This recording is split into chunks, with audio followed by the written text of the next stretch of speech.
Eu vou apertar transmitir, Sérgio, em 3, 2, 1, no ar.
Quarentena livre, 19. Quarentena live, quarentena erro. Marteladas fortes, transmitidas por 2 alto-falantes. Marteladas fortes, transmitidas por 2 alto-falantes. Som de uma faca sendo afiada. Som de uma faca sendo afiada. Som de uma faca sendo afiada, o nascimento de Glauber. A faca-língua, o olho do pastor. A luta luterana de Glauber. O som de martelos aumenta de um lado para o outro. Eles surgem de todos os lados. Da terra do sol, você inventou uma fineza. A voz que corta. Queima, queima, queima, queima. O instituto entra no meio de um tiroteio. Sons de uma faca cavando um túnel. Aspas cavam, os tiroteios aumentam. Faltam de ação. Sons de uma palha riscando o chão. 1000 homúnculos rodopiam. 1000 homúnculos rodopiam. Um giro de pé na terra. 1000 giros. Corisco, 1000 giros. Corisco, 1000 giros. Veja com o som. 7 cortes oblíquos. 7 facas são afiadas. 7 diagonais. O fim de Deus do diabo na terra do sol. Um carro de rolimã, suas rodas são feitas de giz. Escreve no asfalto, tudo com Y, com K, com C. Língua de Glauber, língua de sol. Um foguete decola, a língua decola. A língua descolada, descolonizada de Portugal. Eisenstein lança um balaço no vidro de um óculos. Minha íris sabe uma pergunta. E o Brasil? E o Brasil? Podre, pobre Brasil. O ar está podre. Desce o ar pestilento. Receio de respirar. É possível viver debaixo das águas e ser devorado pelo tempo peixe? Vamos viver numa tela, rasgar a tela como Fontana rasgou. Facão, lampião. Rasgar a tela de vidro, cortar os olhos, desespero, estamos só. Num filme de pedra, num filme de rocha. A idade da terra ou uma quarentena. O Brasil de hoje, sopa de pedras. O sinistro do MEC, o sinistro da saúde. O sinistro do meio ambiente. O alto-falante anuncia o PI 27. Atenção, área afetada por radiação. Existe perigo de maior propagação por conta do vento. O sinistro baixou um decreto proibindo o uso da eutanásia. Tudo vai mal. Tudo certo, tudo errado. Agripino, meu irmão Agripino, de longe respira. Panamérica, sou você no futuro, minha irmã Glauber. Super Hitler, a coisa. Sons de criança atravessando a tela rasgada e rindo de nós. Elas dizem: foram vocês os culpados, foram vocês que não resistiram, foram vocês, a geração de vocês são culpadas, permitiram esse mundo. Sons de um dedo deslizando numa tela molhada de celular. Zuckerberg diz: deve ter havido algum engano, eu não sou Crystal. Bannon responde: eu sei, nós também sabemos. Não buscamos mais os teus socorros, e sim as tuas explicações. No cenário, vemos tombado no palco a cabeça gigante, imensa, de Steve Bannon. Ele está morto. E de sua boca aberta, com a língua para fora, vemos uma fila de pessoas caminhando sobre a língua de Steve Bannon, em direção à sua boca. A boca fecha! Som de vapor. A boca abre! Os corpos estão mortos. O santo guerreiro salta em direção aos olhos de Bela. Uma espada fincada em seus olhos. São Jorge ecoa. Glauber, eu estou vivo! Quarentena livre 19. Deus e Bolsonaro na terra do sol. Silêncio!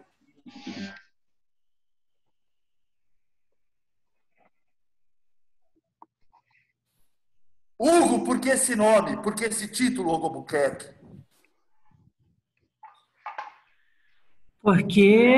Porque Glauber é um dos grandes profetas da nossa gente, porque o momento atual... Porque a história se repete como farsa também. Porque na colônia a história se repete como farsa. Ela é farsa, ela se repete, a história se repete. E esse nome faz essa referência e faz essa referência à situação, e esse grau zero que a gente chegou em relação ao bolsonarismo. A gente chegou nesse momento atual. O que a gente pode dizer desse momento atual? Não é? Eles acham Queiroz, a farsa está escancarada e ela vira uma metafarsa. E agora? Agora Weintraub fugiu? Tudo virou a farsa da farsa, a repetição da farsa, e a repetição da farsa é farsa da farsa.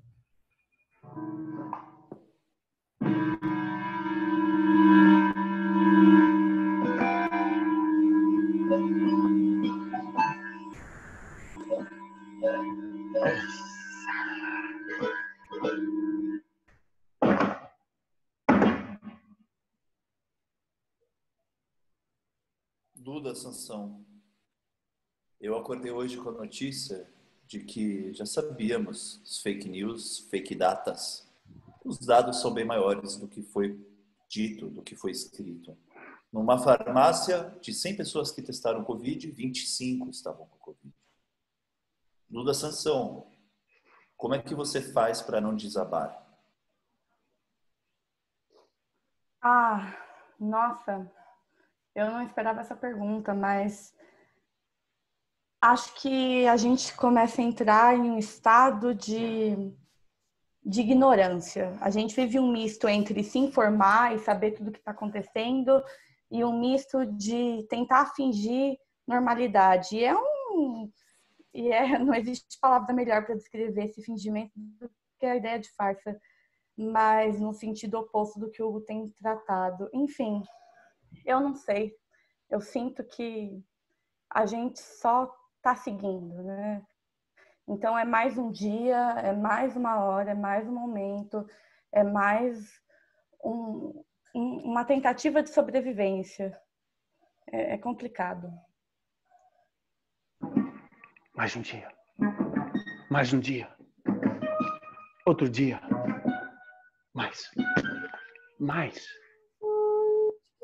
Mais. Mais um dia. Mais um dia.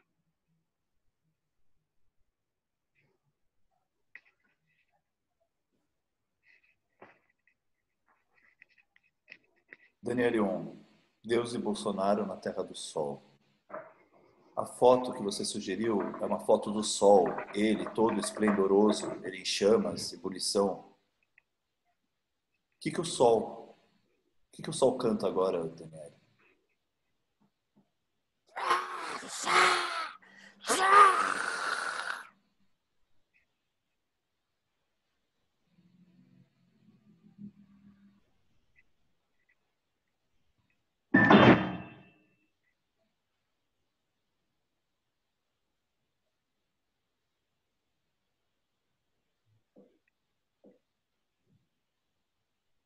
Doutor James, muito bom ter a sua presença conosco. Queria que o doutor pudesse descrever para nós outros que estamos por achar, quem é esse doutor que acolheu Queiroz? Quem é o doutor que acolheu Queiroz? Quem é o doutor que acolheu Queiroz?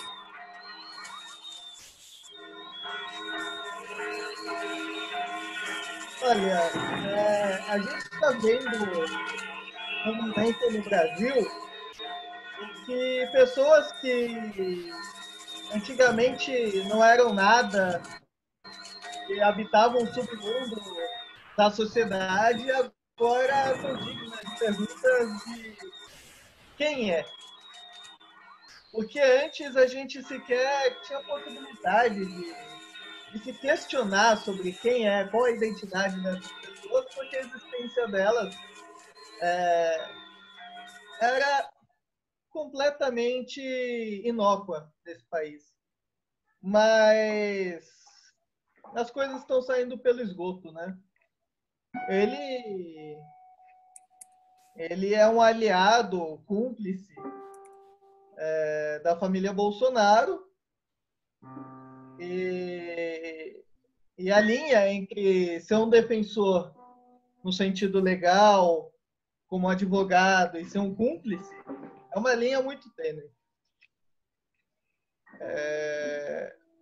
Mas a grande questão ele era defensor do Queiroz, ele era a pessoa que estava prendendo o Queiroz. A questão é que ele está na defesa daquilo que é contrário à função da advocacia, né, que é a defesa do Estado democrático de direito. A Constituição coloca o advogado como essencial à justiça. Ele se vale dessa prerrogativa para ir totalmente contra isso. Eu acho que em breve eu gostaria de chamá-lo oficialmente de investigado, réu e quem sabe condenado. Já que todos nós estamos condenados mesmo, por que não eles?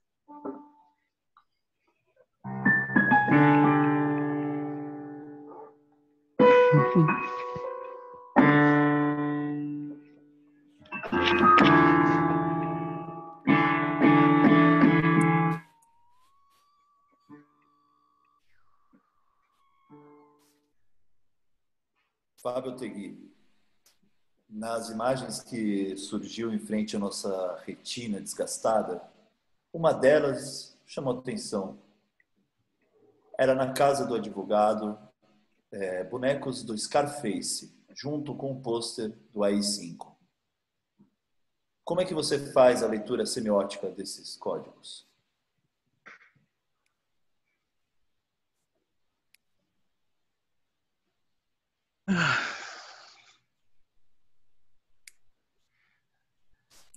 Cara,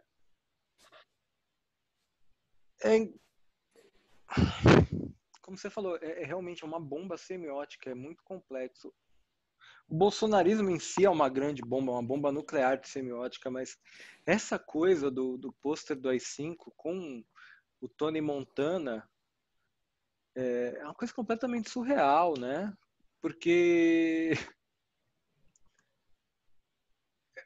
o Tony Montana no Scarface, ele é um imigrante cubano que vai para os Estados Unidos e lá ele, obviamente, desiludido com o sonho americano, ele acaba virando um grande mafioso, né? E na linha muito legal que o Hugo levantou, né, de como o Brasil, o colonialismo, ele gera repetições históricas farsescas, mas esse nosso Brasil com Z, ele tem uma capacidade de aprimorar esse potencial colonial de farsas assim, até o limite. E é muito engraçado isso tudo, né? Porque primeiro que remete àquela história farsa, aquela história farsesca do Lula e do sítio em Atibaia, quando a gente encontra o Queiroz num sítio em Atibaia, que é de um advogado umbilicalmente ligado à família Bolsonaro, e você tem um personagem profundamente sintetizado em torno da ideia de farsa, que é o Tony Montana. Primeiro porque, embora ele seja interpretado com maestria pelo Al Pacino, né? O Palpatine não fala uma palavra em espanhol, e ele solta uma outra coisinha ao longo de Scarface, e é sempre uma coisa bem, bem triste quando ele tenta falar alguma coisa no idioma, né? E ele, como farsa, é um cara que se insere numa sociedade que é vendida e estruturada em torno de uma grande farsa, que é o do sonho americano, construído e vendido por Hollywood, e Scarface mostra bem, né, toda essa estrutura mentirosa do sonho americano para o imigrante recém-chegado, especialmente um cubano. E é muito curioso como isso tudo se desenvolve acaba sintetizando essa grande farsa que é a história do Queiroz em Atibaia, com o AI-5 de fundo, né? O AI-5 de fundo talvez seja um dos grandes elementos não farsescos da nossa história, mas meramente trágico, por tudo que ele significou e por tudo que ele custou, né? E embora ele seja uma das tragédias históricas que a gente carrega, o bolsonarismo que gira em torno dessa fantasia farsesca do AI-5 como um passado mitológico, um passado místico e maravilhoso, que obviamente só existe na mente deturpada dessa turma sociopata que gira em torno do bolsonarismo. Então, quando eu penso nessa grande semiótica em torno do Tony Montana, em torno do AI-5 ao fundo, eu só consigo pensar nisso, cara, numa grande farsa. Como o bolsonarismo como a prisão do Lula por causa do sítio de Atibaia foi, e como é a própria ideia do Queiroz, do Fabrício Queiroz, como um operador de rachadinhas do Bolsonaro, quando na verdade todo mundo sabe que o Queiroz é um sicário, o Queiroz é um assassino. Só Deus sabe se também não foi a serviço do bolsonarismo.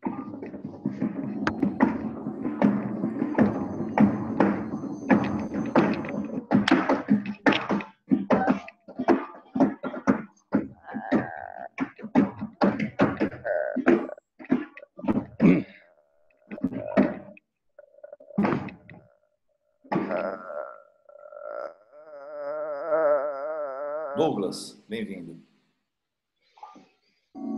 Como é que você faz a leitura dessa semana, Douglas? Para você mesmo, na tua vida, como é que você lida com esses fatos, com as notícias? Como que você não despenca?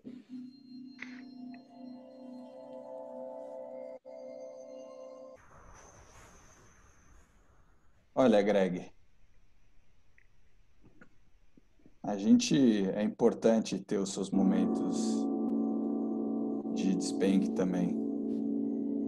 Acho que poder se permitir sentir os sentimentos e refletir sobre aquilo que a gente está sentindo é muito importante para o equilíbrio emocional.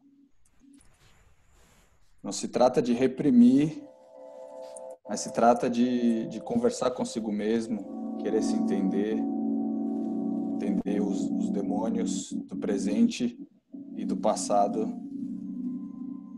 que estão nos aterrorizando agora. O Queiroz, ele é um personagem importante desses últimos tempos. O Fábio disse que ele é um sicário, mas eu acredito que a melhor figura para o Queiroz hoje em dia é um jagunço. O jagunço, ele é uma estrutura importante dessa nossa dominação tradicional brasileira, onde você tem a estrutura familiar no centro da dinâmica de poder. O jagunço vem do Yorubá, Jugunço ou Janjan, né? Que traduz como soldado. Queiroz é o soldado da família do Bolsonaro. Queiroz é o jagunço que exerce, efetua o mando ilegal, patrimonialista de Bolsonaro. Essa estrutura patriarcal que está instalada no Palácio do Planalto tem os vínculos de parentesco muito acirrados. E o parentesco é realmente a tradição brasileira. É totalmente avesso à sociedade moderna e a uma ética coletiva.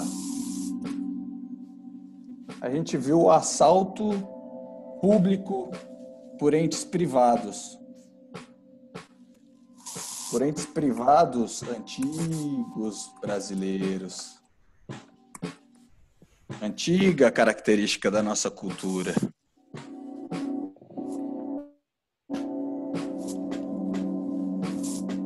Então a gente tem que conversar consigo mesmo nesse momento e acertar certas características históricas que ainda estão nos aterrorizando.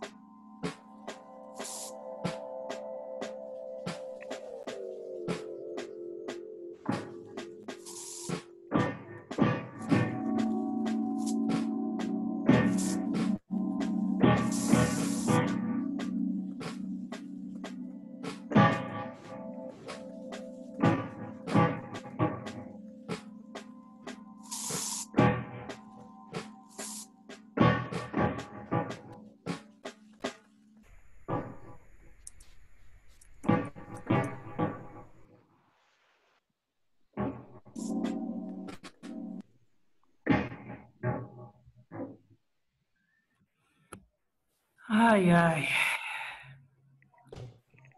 Para onde? Eu pergunto. Bolsonaro balança, mas não cai. Como fazer Bolsonaro cair? Por que é tão difícil a tal da frente ampla? O que é uma frente ampla? O que é uma frente ampla, Fábio?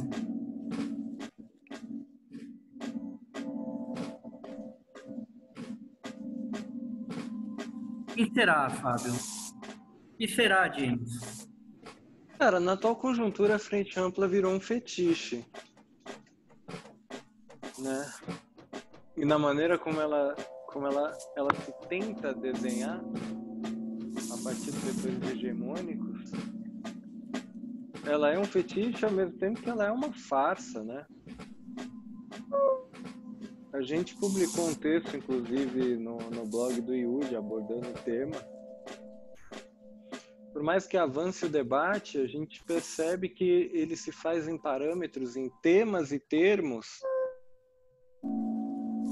que são muito pouco frente amplistas. Eles são essencialmente ligados a um campo muito específico, que é o campo liberal de direita, né?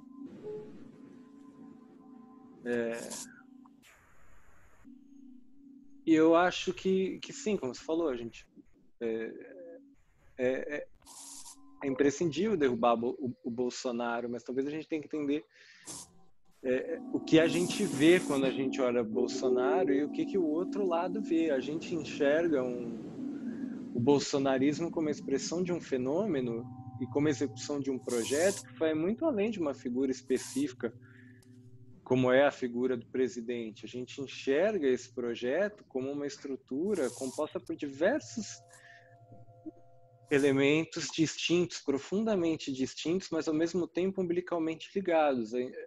Então, a gente não acha que faz sentido, pelo menos eu não acho que faz sentido, você atacar o bolsonarismo a partir da figura escroque, a figura tosca, no sentido total da palavra, que é o Jair Bolsonaro, e esquecer das diversas outras facetas que o bolsonarismo assume.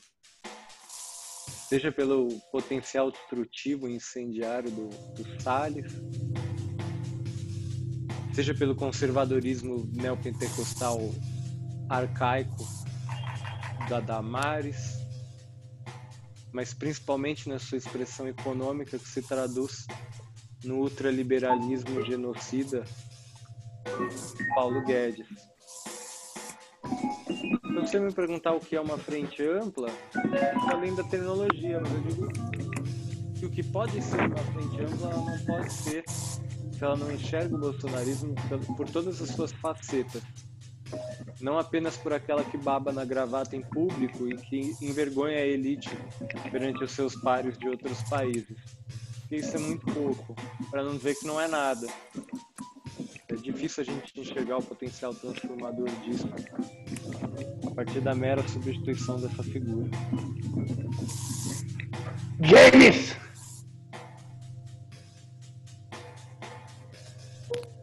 Eu tô nervoso. James! Opa, James! tô aqui, tô aqui. O que você tá sentindo agora? Fala! Fala! Olha, difícil definir. Eu acho que é tão difícil definir porque é uma frente ampla de sentimentos. Dialogando com o que o Fábio falou, essa frente ampla que se coloca como uma frente ampla de direita, tenta se colocar como centro-direita, mas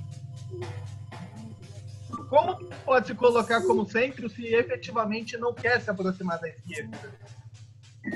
E não significa uma aproximação partidária, mas uma aproximação de pautas. Inclusive uma aproximação de pautas em relação à questão trabalhadora. O problema é que a burguesia nacional, mesmo seus setores que aparentemente se mostram mais progressistas, ela tenta se colocar como a grande representante da sociedade, de todos os interesses gerais. Então é ampla a partir de sua perspectiva, da amplitude de sua dominação. Para o Bolsonaro não significa estipar o bolsonarismo.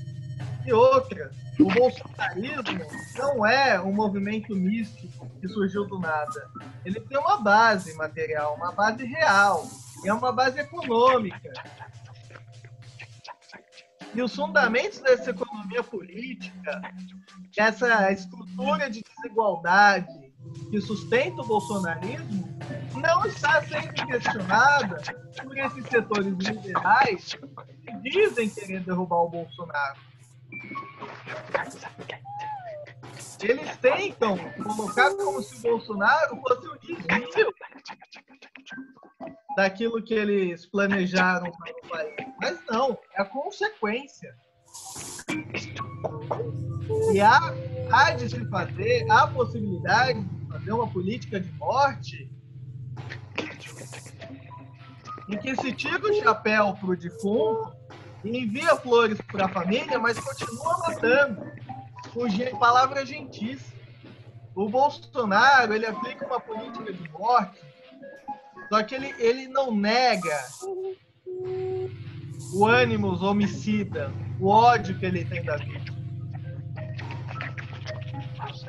Se o liberalismo não começar a questionar as questões fundamentais da desigualdade brasileira, o racismo, e não só a representatividade do comercial de televisão, o machismo, e não só a representatividade de mulheres na empresa, a LGBTfobia, e principalmente a desigualdade trabalhista nesse país, a precarização da classe trabalhadora, não vai ter mudança nenhuma efetiva.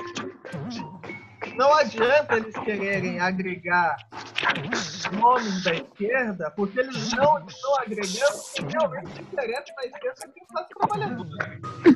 Então, uma frente ampla do quê? De uma visão ampla de dominação deles, ou de um projeto comum de democracia, não só formal, como material desse país.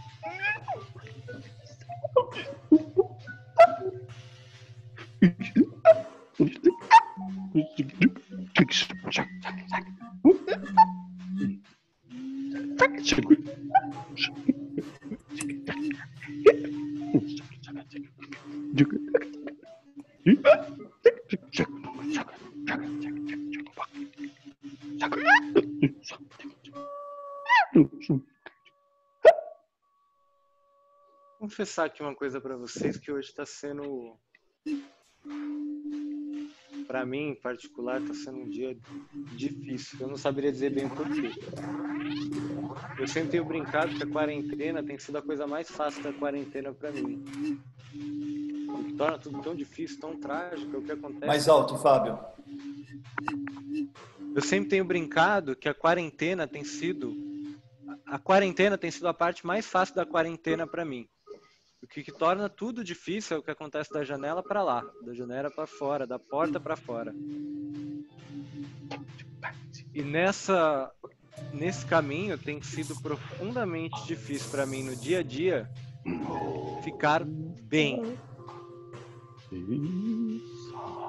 Sérgio, por que você tá bem, Sérgio? Porque hoje eu tô vazio. Aí entra muita coisa. Aí vai entrando. Aí vai virando aquela antropofagia essa com aquilo, não sei o que, com a Ariane aqui, com o Greg aqui, com o James aqui. Bem. Quero mais. Então, Sérgio e Ariane, toquem a composição A Boca Aberta de Steve Bannon.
Alguém tem tarô aí?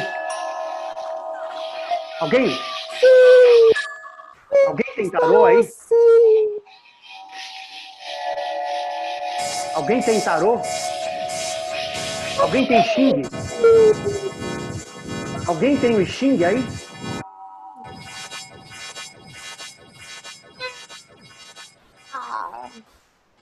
Hugo! Como é que você... Eles acabaram de tocar uma composição sobre a boca de Steve Bannon. Qual é a relação atual de Steve Bannon e o governo Bolsonaro, Hugo? Como que você imagina, como que você vê esse jogo de xadrez atual? Como que está a leitura? Quais são as peças? Quem já saiu do tabuleiro? Quem está forte no tabuleiro? Que peão que virou rainha? O Bannon é o Goebbels da Internacional Fascista Ele opera para uma coisa que, bom, ninguém nunca podia imaginar, 100 anos depois da Revolução Russa, que a gente fosse ter não um Comintern, mas um Comintern ao contrário. E Bannon é esse homem. E a partir daí, Bolsonaro não é apenas um boneco, ele é um dos sujeitos que também criam coisas aqui, acaba sendo também de certa maneira, um cara que cria os experimentos, que reproduz experimentos a pedido dessa inteligência internacional de extrema-direita, e experiências que muitas vezes Trump tenta repetir lá, ou repete com mais ou menos êxito, e a tentativa de Trump tentar mobilizar as Forças Armadas para agir com basicamente usar as Forças Armadas para reprimir os manifestantes. Lá deu errado, aqui tem dado certo. Então, Bannon é o sujeito que faz todos os relógios marcarem meia-noite.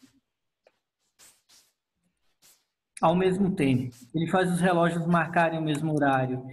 E Bolsonaro é a ponta de lança disso, porque Bolsonaro é o projeto para os Estados Unidos, né? Trump é só uma ponte para que os americanos daqui a pouco criem o seu próprio Bolsonaro.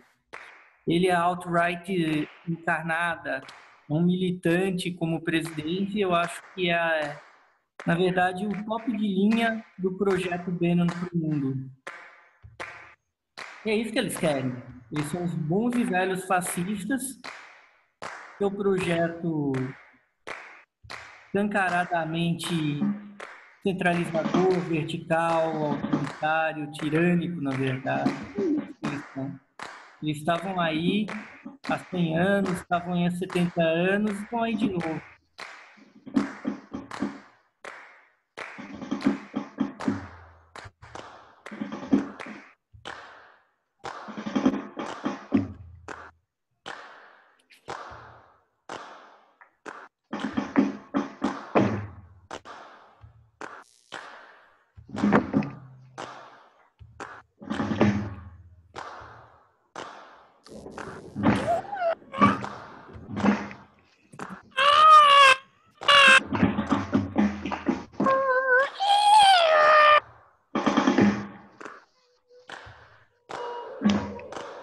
Hoje aconteceu uma coisa engraçada comigo, que é veio uma pessoa que eu não conheço falar comigo no Facebook, me mandou um vídeo, tal vídeo da filha do Aldir Blanc. Já receberam essa? Não. É um vídeo de uma pessoa falando para ficar em casa, falando dos perigos do coronavírus e tal, mas assim, é meio sensacionalista. E não é a filha do Aldir Blanc. E já, sei lá, umas 50 pessoas, não umas 50 pessoas que me mandaram, né? Mas várias pessoas me mandaram dizendo: compartilhe, é a filha do Aldir Blanc. E a porra do vídeo não é do Aldir Blanc. Eu fui falar pro cara, falei: olha, essa notícia é falsa, tal. Ah, mas não importa, importa a mensagem. Claro que importa, cara, você tá falando uma mentira, mano. No fim das contas, tinha que bloquear o cara, né? Mas é isso, né? A realidade que supera a ficção e a ficção que constrói a realidade, né? Também. De uma maneira muito louca, né? As narrativas que são construídas.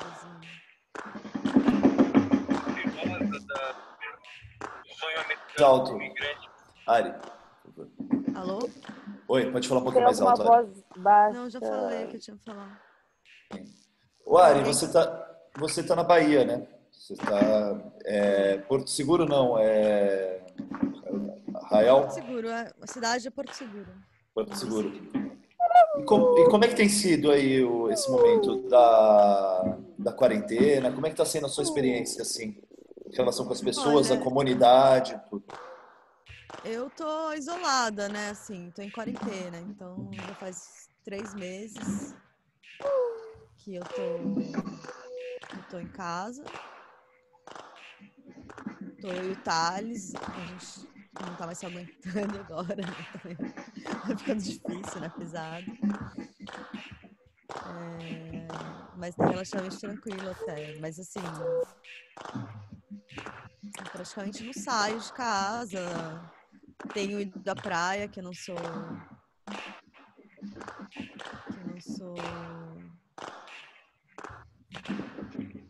Lá, eu sou de carne e osso, eu não resisto, eu não aguento de tomar um sol de vez em quando.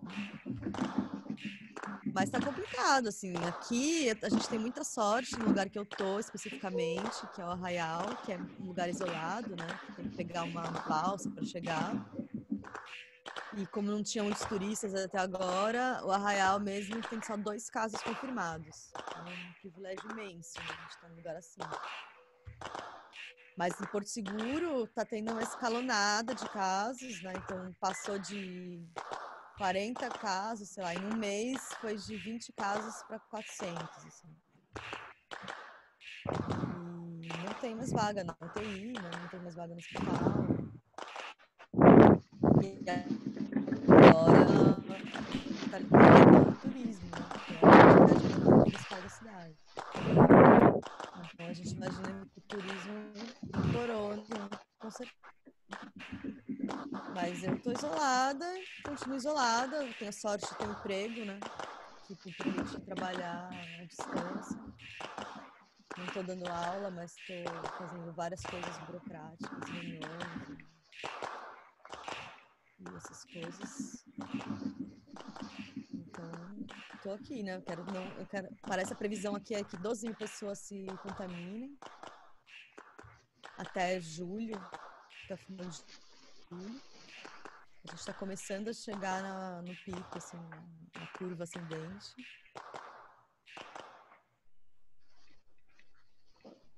Você é professora da universidade, né? Aí da Porto Seguro. Você tem conversado com seus alunos nesse momento? Sim? Você tem alguma conversa com eles? Não muitos. Um ou outro, só com um aluno que eu oriento, TCC. Eu posso tocar um bar? São representantes. Por favor, Sérgio.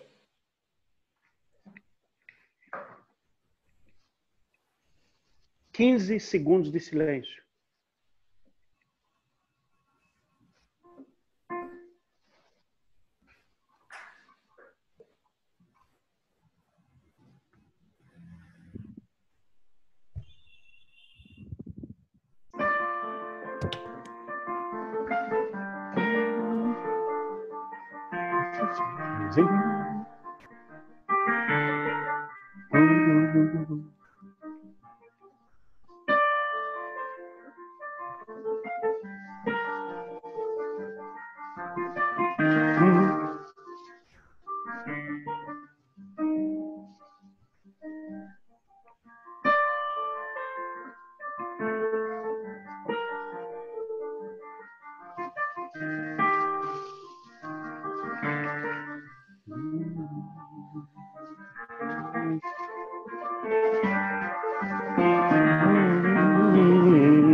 Sérgio, por que você quis tocar bar? Porque, aliás, eu queria saber um pouco do Kohreuter. Estou sentindo falta do Kohreuter.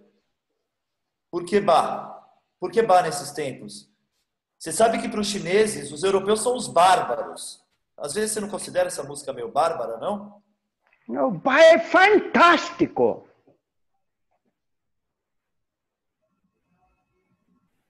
É sacro, é espiritual, é dramático, é multi. Como nossa sociedade é multi. Cabe bar agora, neste momento. Talvez, no sentido espiritual, de uma grandeza espiritual.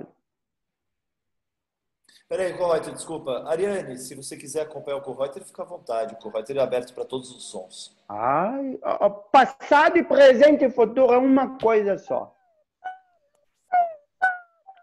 Isso é muito interessante. Olha aqui. Agora eu queria saber de você, Greg.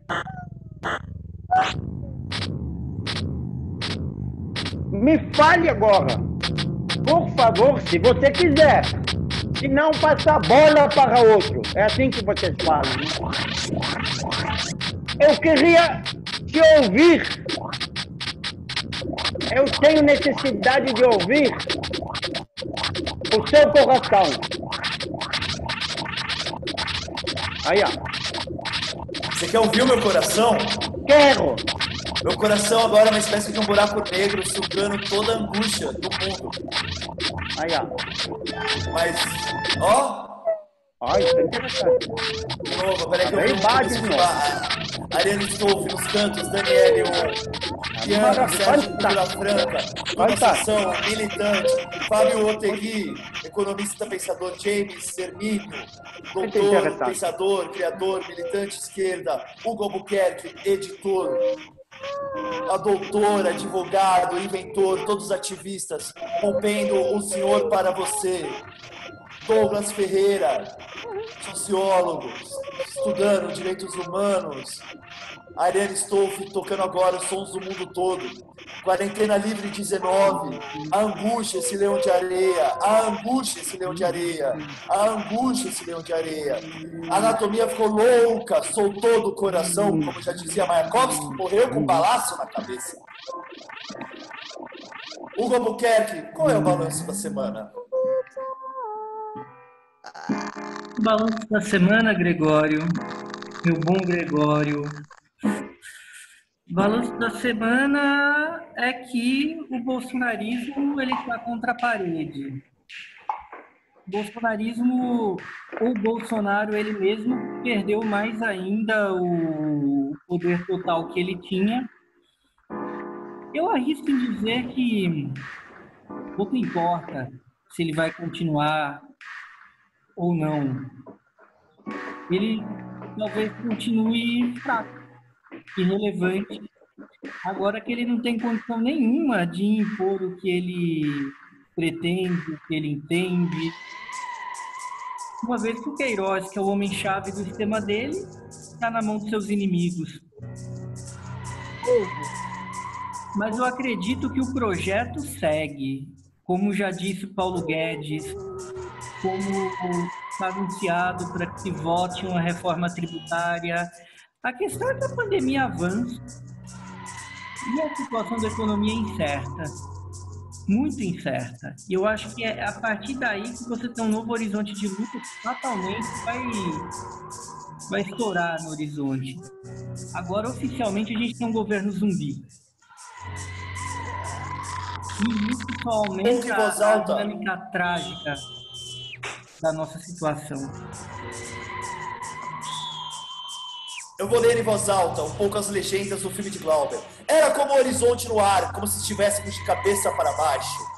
E me lembro muito bem desse espaço infinito e verde. E no meio do fogo atrás, você que eu trouxe, você, a silenciosa, a muda que está sempre comigo, você que tem o olhar verde através do espaço transfigurado. E eu, a voz que fala sem parar, que diz qualquer coisa. Sobre tudo e a qualquer pessoa e a qualquer coisa através das coisas. E através do tempo, através dos espaços. E uma noite. Uma legenda do filme de Glauber. Daniele On, eu tenho percebido, lembrando de Glauber, como você está utilizando bem a sua janela. Uma montagem de fotos. E entre elas eu vejo caveiras, vejo terra. Como está sendo a sua escolha, Daniele On?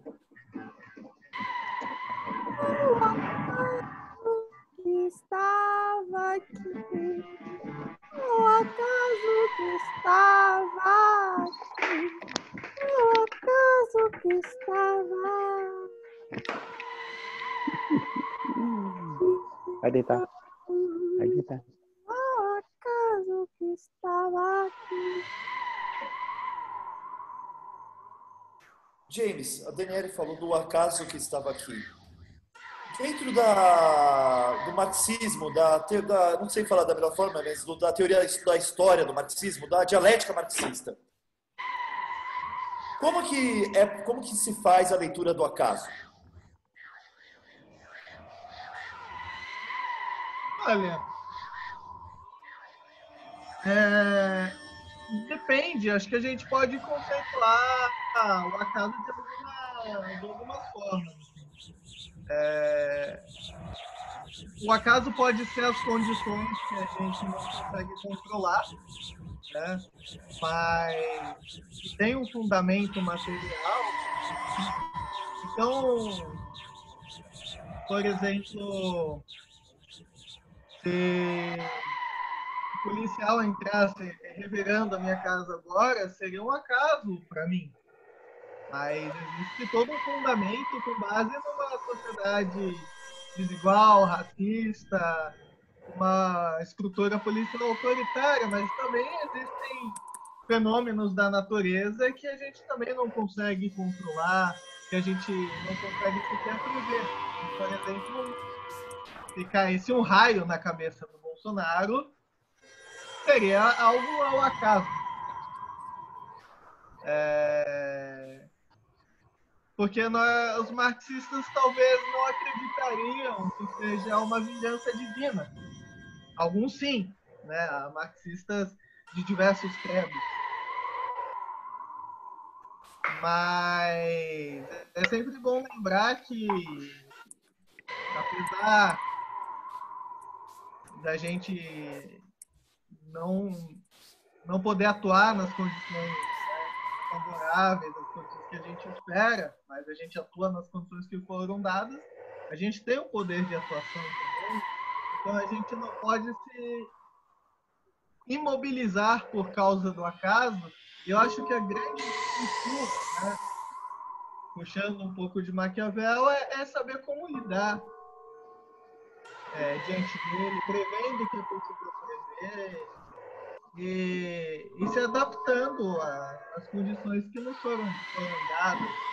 Se um raio caísse na cabeça do Bolsonaro agora, o que a esquerda e o que a direita faria? Queria se articular. E puxando um pouco o gancho do que ele falou, eu queria fazer uma pergunta para a companheira Eduarda. Se ela acha, como a mídia costuma falar o tempo todo, que as instituições estão funcionando normalmente.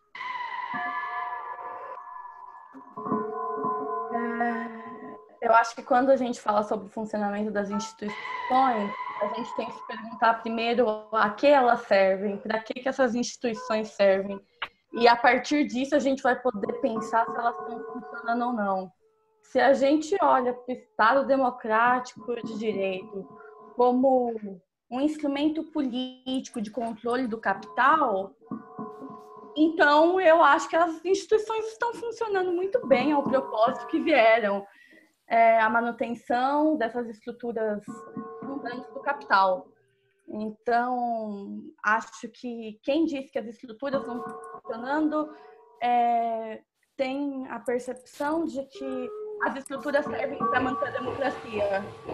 Mas a democracia não é suficiente para a existência da classe trabalhadora. Ela não suporta, ela não comporta a emancipação completa dos trabalhadores e das trabalhadoras. Então, acho que é uma coisa importante para a gente pensar. As instituições são limitadas e elas vão agir da forma como elas estão agindo.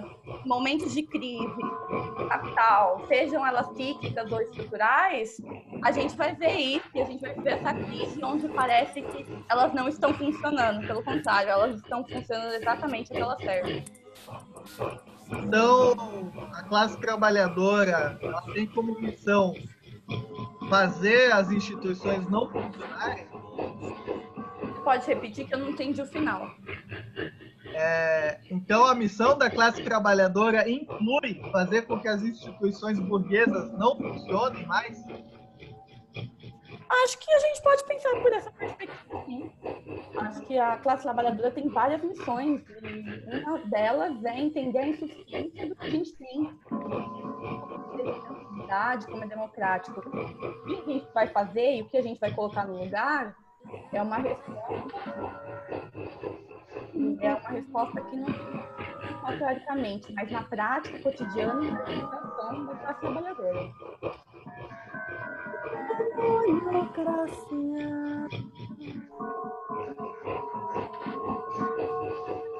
Hugo Albuquerque, na fala do James, ele levantou a questão da vingança divina, se um raio caísse na cabeça de Bolsonaro hoje. Na hora eu lembrei da deusa Nêmesis, Walter Benjamin, o nosso querido Walter Benjamin, meu irmão de santo Oxaguiano,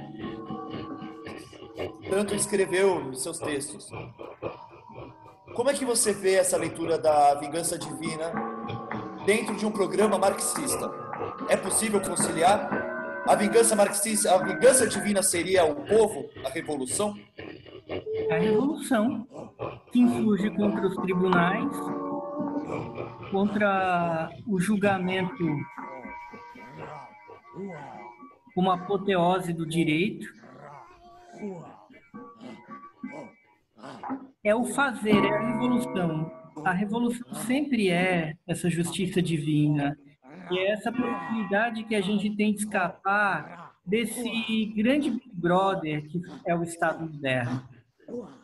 Porque o Estado moderno é como Big Brother, ele compreende uma quantidade de diversidades, mas a gente sabe qual vai ser o raciocínio no final, qual vai ser o resultado, qual é o raciocínio que opera o processo. Alguém vai eliminar todos os outros, vai sobrar só um ali. Isso é um algoritmo, isso é uma programação. A justiça divina é justamente isso que escapa, é como a janela por onde vai entrar o Messias, mas não o falso Messias, não o anticristo, o Messias de verdade. A partir daí a gente tem a possibilidade de superar essa situação intolerável na qual nós estamos colocados, essa situação, essa programação, esse grande Big Brother de Orwell, esse grande Leviatã de Hobbes, que no fim se comunicam. Fala, James, do que te inquieta? Hugo, você acha que a revolução pode ser um raio num dia de sol? Ou a gente tem que deixar o clima nublado? A revolução é tempestade no mar, nas férias, é o que rompe a regra, é o que assombra sendo belo. É tão belo que não é. A revolução é a tempestade no horizonte, a revolução é a tempestade no mar.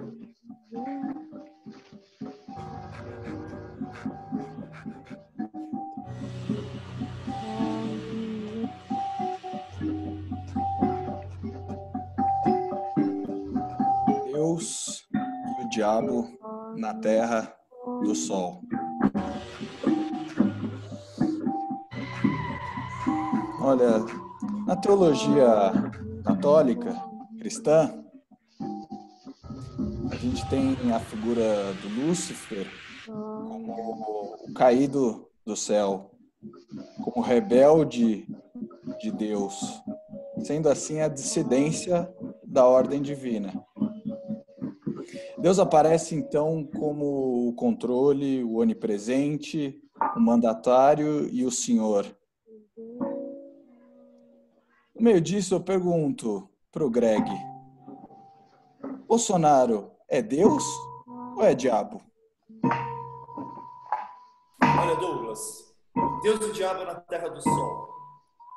É bom a gente lembrar a sequência final do filme do Glauber, quando o Sérgio Ricardo Maravilhoso canta: esta terra não é nem de Deus nem do diabo, é do homem. Esse nome, Deus e o diabo na terra do sol, é uma dialética. A hora que a gente se liberta desse diabo, e se liberta do Deus, o Deus judeu, cristão, o Deus que quis corromper o lugar das deusas, a gente contra o homem, entende? Então, se Bolsonaro é Deus e o diabo, Bolsonaro é os dois. O Bolsonaro é tudo que tem de ruim. E esse Deus cristão patriarca é um horror, entendeu? E o diabo também, esse diabo também. Agora, a terra do sol, esse chão escaldante, eu me lembro de uma coisa, assim, os filmes do Glauber, os planos externos, ele usou uma película que o céu estourava, é o céu do cinema novo, é um céu branco, de luz, para ferir os olhos. Esse céu, essa luz que rasga nossos olhos, as nossas retinas, é algo superior a esse Deus, a esse diabo, algo superior ao Bolsonaro. Talvez até responde ao James, na conversa comigo, é a revolução. É o céu, entendeu? Na terra do sol. Então, o Bolsonaro, cara, Deus e o diabo, o Bolsonaro é um bosta, isso que ele é, entende? Essa que é a minha resposta. O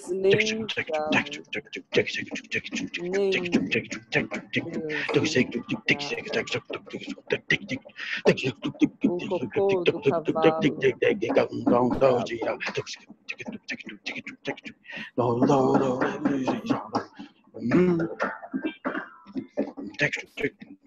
Ô, Correuter, você acredita no acaso ou você acredita em destino?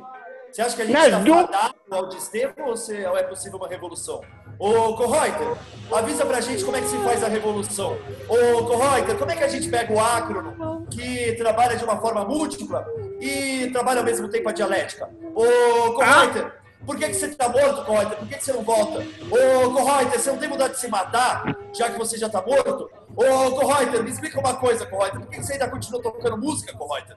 Ô, Correuter, você que é alemão, veio pro Brasil. Você não tem vergonha de ser alemão, Correuter? Ô, Correuter, na Bahia você girou com o Santos, Correuter.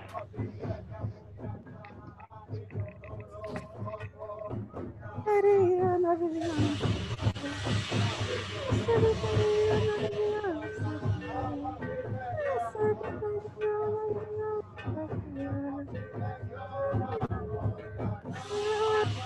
Correuter, faz igual o Glauber, bota os dedos no ouvido, faz esse enquadramento no ouvido, põe o ouvido na frente da lente, Correuter. Ouvido, isso, não, mais pra direita, mais pra sua direita. Deixa eu botar aqui você em tela cheia, exibição de orador. Cadê você, Correuter? Isso. Não, seu ouvido, bem mais pra direita.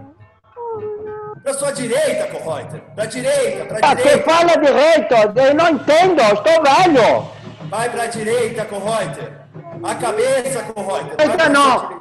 Na direita não vai. Coloca o ouvido, Correuter. Eu sou da esquerda. Correuter. Da esquerda. Correuter, você acredita que é tudo múltiplo, Correuter? A gente está fadado, Correuter, ao monoteísmo. Tá tudo único, Correuter. Tá tudo indivíduo. O que fazer, Correuter? Consciência. Além de. O prefixo trans. Além de. Sai da casca. No meio da... Se liberta.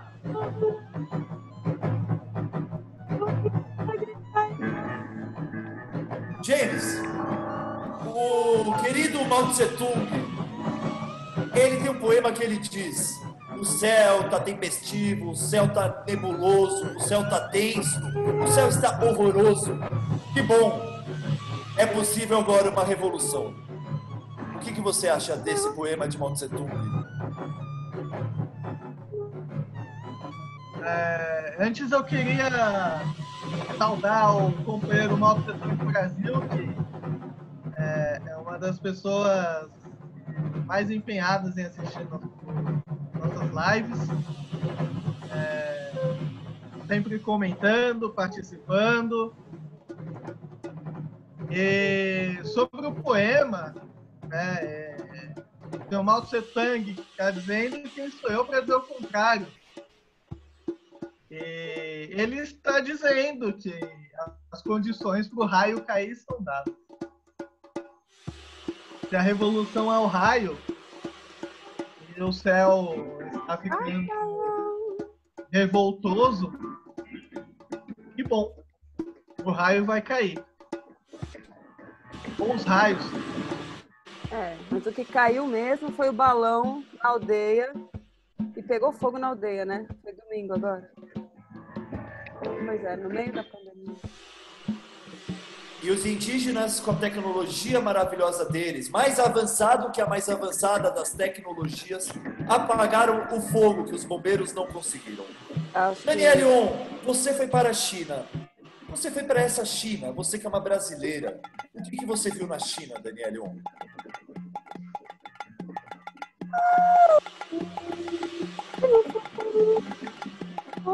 Um lugar que não era o fim do mundo. Eu vi que aqui era.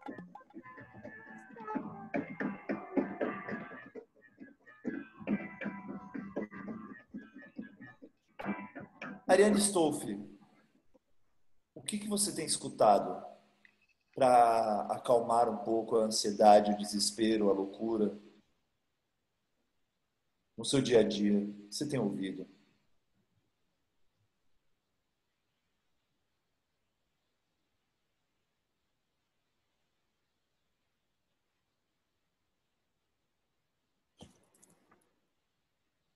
Ari sem som. Estamos ouvindo o silêncio. Fazendo música. Alô? Fala de novo, Ari, que sua voz estava cortada. Alô? Oi, alô. A maior parte do tempo que eu tô no computador ouvindo música, eu acho que são sons que eu mesma tô tentando produzir. Mas eu gosto muito do Terry Riley. E eu tenho ouvido também a Annette Peacock.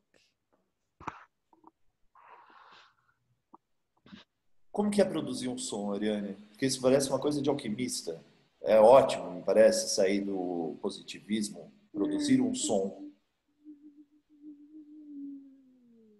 Você fica tentando, e mudando, ouvindo a mesma coisa durante horas e horas e dias e dias e dias. E até chegar naquele ponto que você acha que é, mas talvez não seja o que você queira, mas talvez seja só o que você consegue.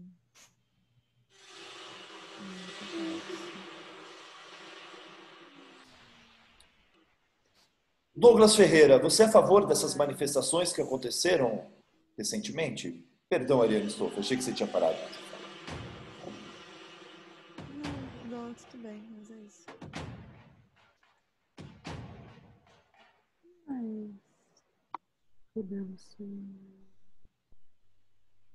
Olha, Gregório, tem muita coisa que a gente precisa mudar e é para ontem.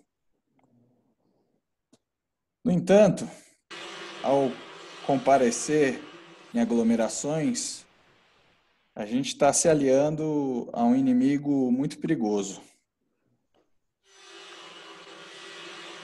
E esse inimigo, através de gotículas de água que saem de dentro do corpo humano.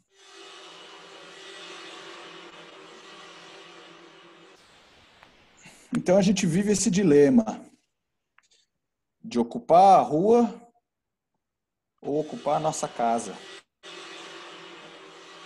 Isso para aqueles que têm casa. Mas ocupar a rua é imprescindível. É um momento de um dilema covarde. Muito difícil a sua pergunta. Eu, particularmente, tenho dificuldade para respondê-la. Não há resposta pronta, mas há governo a ser desfeito. Há vida para ser vivida e há muita vida para ser morrida. Nosso querido Glauber, que está aqui, que é essa frequência de hoje, ele dizia: fazer arte é ter coragem. Para fazer uma arte boa, precisamos ser corajosos. Para aguentar os tempos recentes, é preciso ter coragem, coragem, coragem, coragem. Fábio Tegui, O que você achou dessas manifestações recentes da esquerda? Você é a favor ou contra?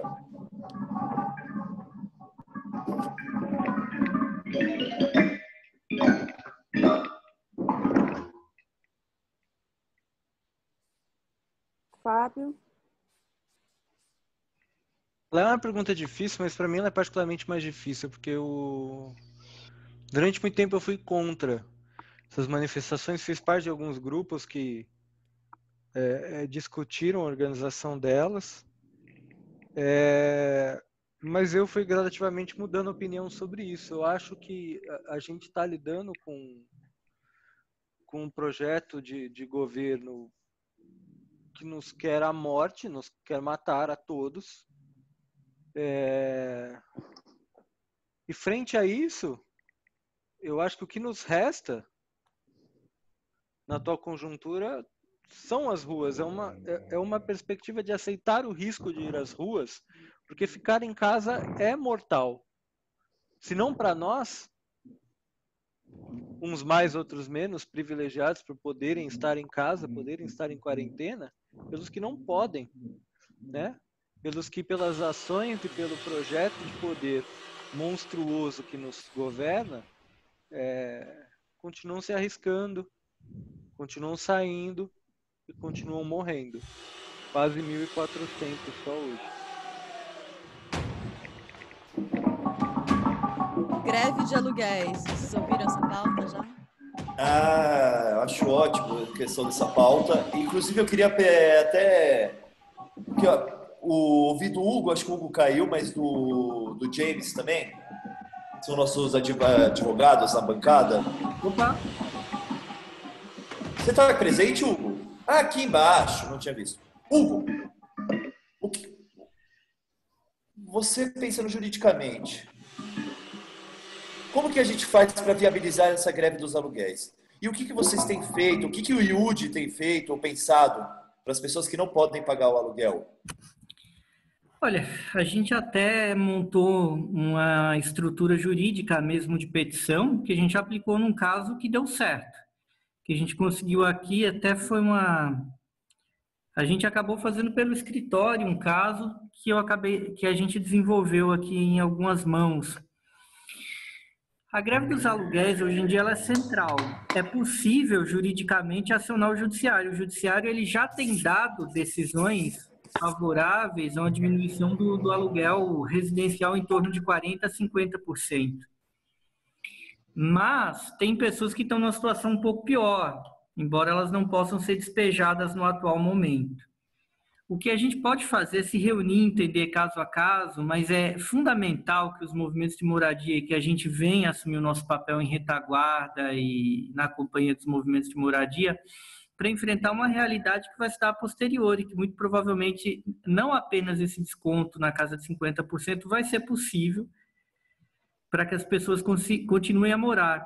E me preocupa agora que, inclusive, tenha acontecido uma reabertura forçada, que eles voltem a aumentar os aluguéis, eles venham a reverter esses descontos que foram dados. Muitas decisões judiciais já têm dado conta de que é até o final da pandemia, e não levando em consideração essa reabertura momentânea, que provavelmente deve ser revertida.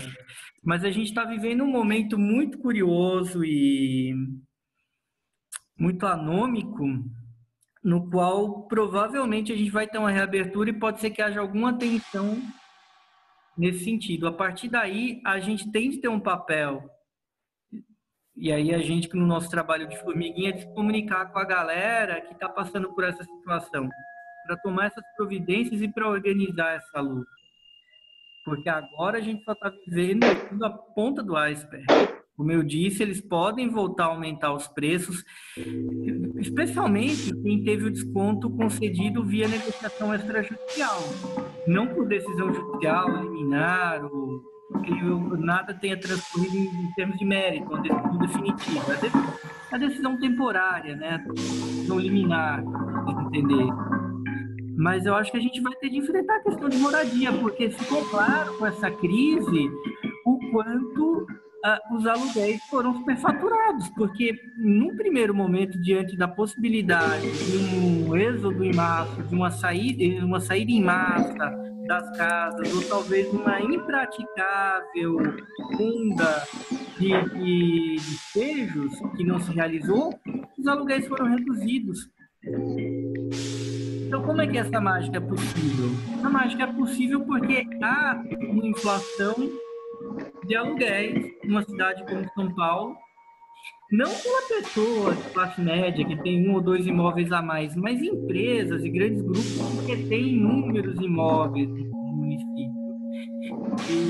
E esses alguém acabam inflacionando o mercado. A gente vai ter de enfrentar essa questão da cidade, porque a questão da pandemia ela torna a economia como nós temos insustentável e ao mesmo tempo cria uma problemática de habitação mais geral, de ocupação da cidade. Então nós, como uma parte, como um movimento, vamos ter de entrar nessa dividida de bola e vai ser uma luta muito glória quando a poeira baixar. Gente, quero comentar uma coisa. O filme anterior que estava passando se chama Câncer. Esse filme, a gente assistiu uma sequência que era Antônio Pitanga junto com Hélio Oiticica. Existiu o Brasil, talvez ele ainda exista. Vocês imaginem isso. Robert Rocha, Hélio Oiticica, Antônio Pitanga, junto com a manifestação do samba. Existe. Olha, vamos jogar o Sting. Quem faria uma pergunta para o Sting? Quem quer fazer uma pergunta para o Sting?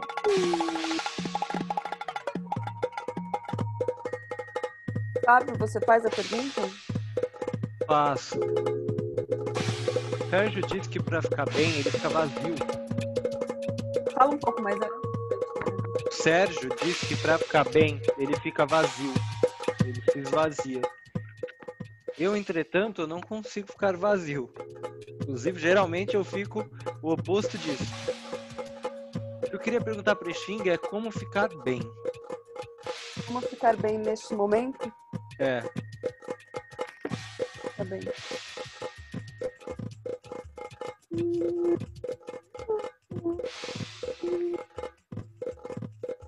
Como ficar bem neste momento?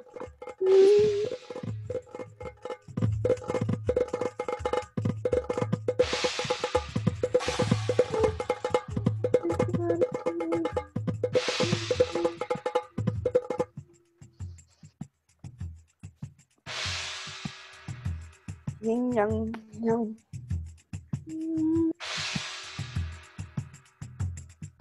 Ficar bem neste momento.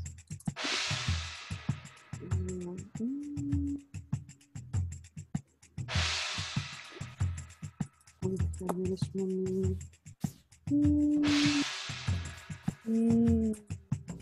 Abismal embaixo para começar.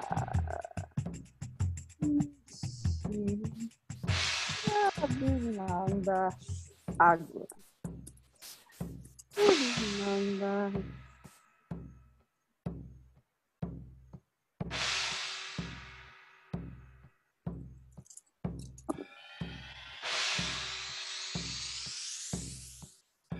Ó, saiu montanha em cima, quietude, abismal embaixo, a água, então tem alguma coisa assim, vou abrir aqui, mas meio assim, deixa fluir, fica quieto, talvez? Deixa eu ver o que ele fala. A imagem da montanha em cima e água embaixo. Vou abrir aqui.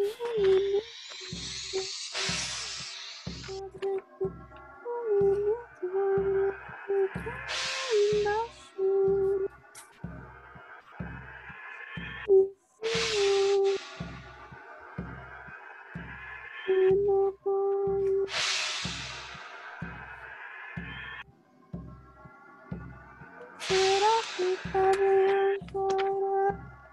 Vai ser. Será que tá bem agora? Discussão. Saiu discussão. Saiu discussão. A gente está discutindo aqui. Acho que estamos indo bem. Em cima o céu, a força, embaixo a água, que simboliza o perigo. Céu sobre a água configura uma discussão.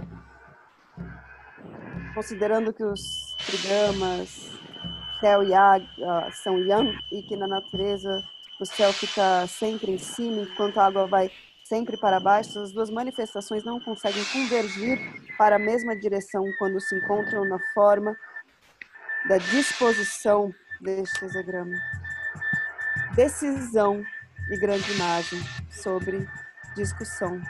Discussão há sinceridade e impedimento. Cautela no meio. Boa fortuna.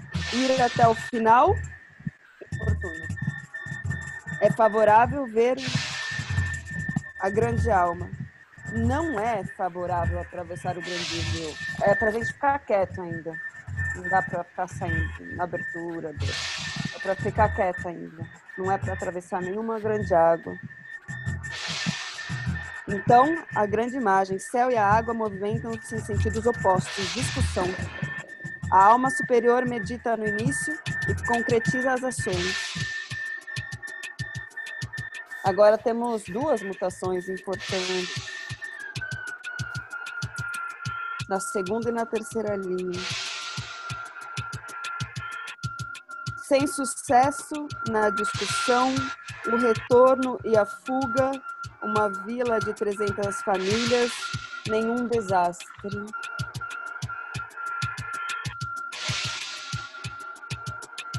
Sem sucesso na discussão, é retornar, fugir e se esconder. A partir de baixo, a discussão com o superior, o desastre é causado por si mesmo. É para cada um se cuidar mesmo.